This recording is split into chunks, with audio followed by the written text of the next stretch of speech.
Yini manje yangena kwenzakaleni? Nomthakathi wakho lomncane ungisedaphi. Fike la emuhle kubukeka njengengulusi. Sithukuthi kusekaphenduka ihlaya. Oy, usho uthini manje sedaphi? Angasidingo samasobhopha mina. Ungazi kahle. Ngidila ngamadilo amabhiliyoni mina. Unasikhathi sihluphekisa amakhwaya isicabanga ukuthi zidle. Ngizwake ukhuluma ngani? Awungeke ukuthi njani man. Ngibheke ukuthi njani. Fike le boyfriend yana yakhe la yazi ukubamba ngamawashini. Boyfriend. Lo mfana lo wakathabethe.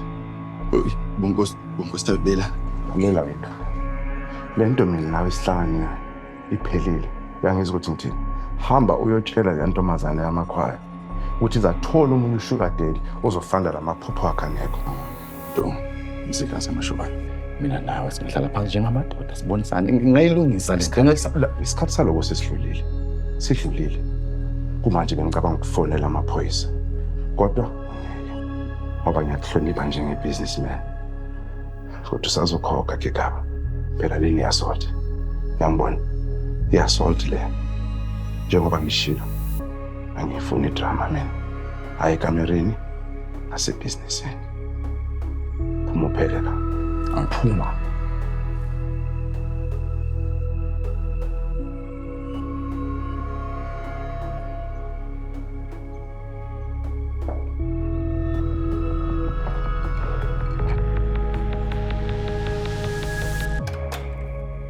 Solakana hore re di lele tsa lone. Wena Felix uqamba manga wathi lo ulahlekile. No, wangiqamba manga belahlekile. Ngiyalandelana naye naye uqeda ukungena manje. Yo, a hlagella ya ka legotlo le tswa ka mo mokoti. O itse wena ke go wonne wena. Ke go wonne amakgetlo ka re o tlogele go goga leina la moredi yake. Mo boatle jo jwa gago jo. Bona gone yana ya ka motlontlolosi. And fa o tlontlolotse yena o tlontlolotse le nna. O tlo No, ngiyaunderstand mfundisi look. Ngicela ukuxolisa ngokunyamalala. Bengaqondile njengoba ngishilo. Look, ngisaserious ngicela siqhubeke ngosuku namuhla. Labona wona ama games ngifuna nje nimbone ukuthi ngiserious ngowethu please mfundisi. Uma ungadlala ama games ubukuphi mfana wami? Ngoba kucacile ukuthi la ubukhona baleke kakhulu ukudlula amalobolo wakho.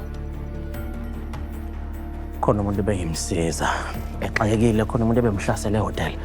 It was one of our artists. So angikwazanga nje ukuzike phone call yabo.